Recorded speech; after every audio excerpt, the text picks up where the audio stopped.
When I finally get home from the dentist, with the sureness that the stains are deepening, the living room is flooded with a crime scene. My mother is watching one of those shows on A&E where they detail a murder case from a city strategically distant from your couch. The show claims to show you the real progression of an investigation. Watch how the homicide detectives decide who looks suspicious. This episode is about a 21-year-old black man named Dante. We do not see him yet. We will meet his body later.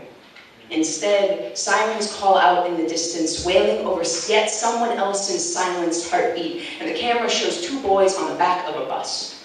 You'd have thought them sleeping if not for their stained shirts and limp necks. A police officer is talking about gang violence. He's not on the screen, but you know who he is. They know you know. They know you feel like he is competent. The show's main selling point is the lack of a grand reveal.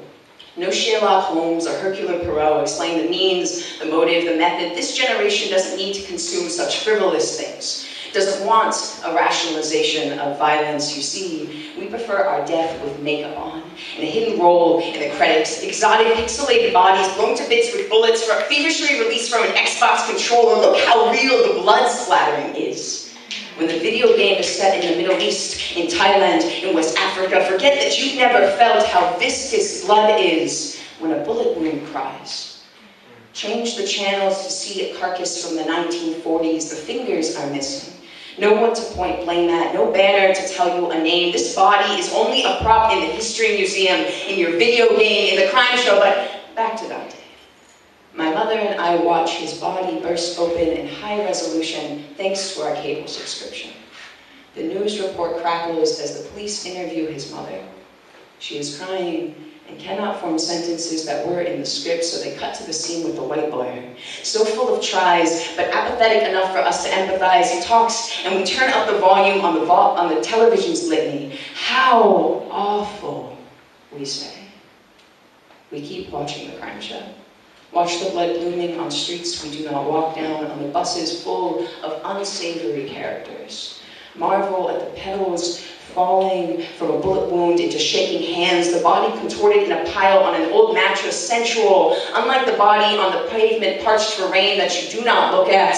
Ignore the ghost of a forgotten dead kid lingering in the hallway. Call his old locker haunted instead. Fast forward through sobbing mothers and brothers and fathers and sisters and indulge in the crime show. Disregard the news as a media production. Find yourself nodding along with the policemen, waiting for their verdict with trigger-happy ears. I have read too many murder mysteries to flinch at a body, cut too many cadavers to find blood wholly, heard too many statistics to think of Dante as anything other than the most probable outcome in the system. Did you know that every day, 2,300 people go missing in the United States? That is 900,000 a year. That is 1 in 325, roughly the same loss ratio that herds in the savannah experience due to predators. An odd coincidence. It seems that after reaching a certain size, the majority is willing to let some things get lost.